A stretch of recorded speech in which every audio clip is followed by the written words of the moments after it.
শিক্ষক কর্মচারীদের আগস্টের বেতন কবে জানালো মাধ্যমিক ও উচ্চশিক্ষা অধিদপ্তর। তা ডেইলি ক্যাম্পাসে এ সংক্রান্ত একটি বিজ্ঞপ্তি প্রকাশ করা হয়েছে। সম্পূর্ণ ভিডিওটি দেখার অনুরোধ রইল, তাহলে সঠিক নিউজটা আপনি পাবেন। বেসরকারি স্কুল কলেজে কর্মরত 4.25 লাখ শিক্ষক কর্মচারীর বেতনের প্রস্তাবে অনুমোদন দিয়েছে শিক্ষা মন্ত্রণালয়।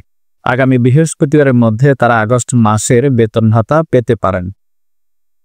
মঙ্গলবার 2 আগস্ট মাধ্যমিক ও উচ্চশিক্ষা অধিদপ্তর মাওসি এবং education management information system EMIS cell সূত্র দ্য ডেইলি ক্যাম্পাসকে তথ্য জানিয়েছেন।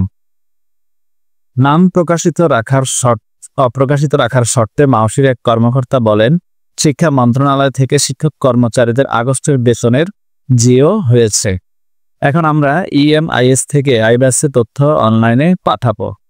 আইব্যাস থেকে আগামীকালের মধ্যে বেতন ভাতার তথ্য হিসাব রক্ষণ অফিসে পাঠানো হলে কিছু শিক্ষক কাল বিকেলেই বেতন পাবেন। তবে তথ্য পাঠাতে বিলম্ব হলে বেতন পেতেও বিলম্ব হবে।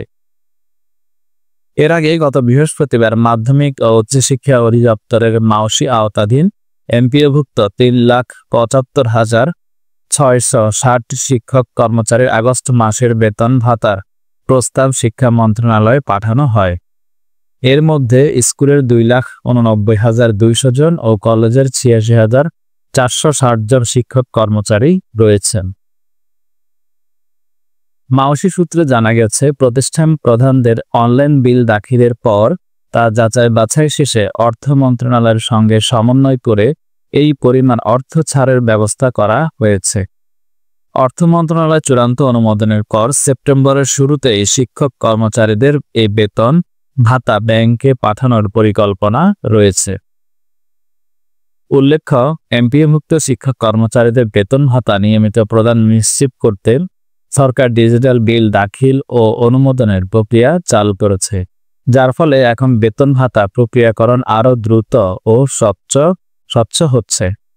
তো এই ছিল আগস্ট মাসের বেতন সংক্রান্ত সর্বশেষ তথ্য প্রকাশ করা হয়েছে 2 সেপ্টেম্বর 2025 তারিখ। পরবর্তীতে কোনো নিউজ পেলে সেটা আপনাদের ভিডিওর মাধ্যমে জানিয়ে দেব। ধন্যবাদ।